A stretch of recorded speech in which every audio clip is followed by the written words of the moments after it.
अश्विन मास के कृष्ण पक्ष की एकादशी को इंदिरा एकादशी कहते हैं। एकादशी की तिथि भगवान विष्णु को ही समर्पित है। ऐसे में इस दिन भगवान विष्णु की विधि विधान से पूजा की जाती है। पितृपक्ष में आने से इंदिरा एकादशी का महत्व और बढ़ जाता है। हिंदू पंचांग के अनुसार अश्विन मास के कृष्ण पक्ष की एकादशी तिथि 1 अक्टूबर शुक्रवार को रात 1:03 से प्रारंभ होगी।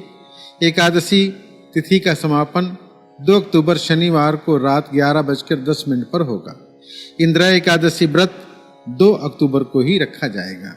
इंदिरा एकादशी व्रत का पारण का समय द्वादशी में 3 अक्टूबर को सुबह 6:15 से लेकर सुबह 8:37 तक रहेगा। धार्मिक मान्यताओं के अनुसार इंदिरा एकादशी का व्रत सभी घरों में करना चाहिए। जो भी व्यक्ति इंदिरा एकादशी का व्रत रखता है और उस व्रत पुण्य को अपने पितरों को समर्पित कर देता है तो उससे उसके पितरों को बड़ा लाभ होता है। जो पितर यमलोक में यमराज का दंड भोग रहे होते हैं उनको इंदिरा एकादशी व्रत के प्रभाव से मोक्ष की प्राप्ति हो जाती है। ऐसा करने से आपके पितर नरक लोक के कष्ट से मुक्त हो जाते हैं और उनको श्री हरि विष्णु के चरणों में स्थान मिलता है। इससे प्रसन्न होकर पितर सुख समृद्धि वंश वृद्धि उन्नति आदि का आशीर्वाद भी देते हैं। कथा इस प्रकार से है। युधिष्ठिर बोले कि हे भगवान, अब आप कृपा पूर्वक अश्विन मास की कृष्ण पक्ष की एकादशी की कथा बताइए। इस एकादशी का नाम क्या है तथा इस एकादशी के व्रत करने से कौन से फल मिलते हैं, ये सब समझाकर बताइए। इस पर श्री कृष्ण भगवान बोले कि हे राजन, अश्विन मास के कृष्ण पक्ष की एकादशी का नाम इंदिरा है। इस एकादशी के व्रत करने से समस्त पाप नष्ट हो जाते हैं। इस व्रत के करने से नरक में गए हुए पितरों का उद्धार हो जाता है। हे राजन, इस एकादशी की कथा के सुनने मात्र से ही वाजपेयी यज्ञ का फल मिलता है। प्राचीन सतयुग में महिष्मती नाम की नगरी में इंद्रसेन नाम का राजा राज करता था। बड़ा प्रतापी राजा था।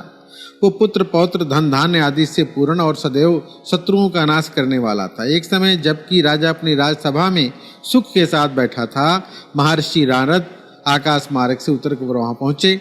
नारद जी को देखकर राजा ने अपना आसन छोड़ दिया और पाद्य अर्घ आदि से उनकी पूजा करके उनको अपना आसन दे दिया। महर्षि नारद बोले, हे राजन, आपके राज में सब कुशल मंगल तो है। मैं आपकी धर्म परायणता देखकर बड़ा प्रसन्न हूँ। तब राजा बोला, हे महर्षि, आपकी कृपा से मेरे राज्य में सब कुछ कुशल मंगल है तथा आपकी कृपा से मेरे समस्त यज्ञ कर्म आदि सफल हो रहे हैं। हे देव, अब आपकी क्या आज्ञा है। इस पर नारद जी बोले, हे राजन, मुझे एक बड़ा आश्चर्य हो रहा है कि एक समय जब मैं ब्रह्मलोक से यमलोक गया था, उस समय यमराज की सभा के बीच में तुम्हारे पिताजी को बैठे हुए देखा। तुम्हारे पिता महान ज्ञानी दानी धर्मात्मा थे। वो एकादशी के व्रत के बिगड़ जाने से यमलोक को चले गए। तुम्हारे पिता ने ये मुझसे तुम्हारे लिए एक समाचार भेजा है कि आप मेरे पुत्र के पास जाएं। मेरे पुत्र का नाम इंद्रसेन है, जो कि महिष्मती नाम की नगरी में राज्य करता है। मुझे किसी पूर्व जन्म के बुरे कर्म के कारण ही ये लोक में हर प्रकार से कष्ट भोगने को पड़ रहा है। यदि मेरा पुत्र इंद्रसेन अश्विन मास के कृष्ण पक्ष की इंदिरा एकादशी का व्रत करे और उस व्रत के फल को मुझे अर्पित कर दे तो मेरी मुक्ति हो जाए।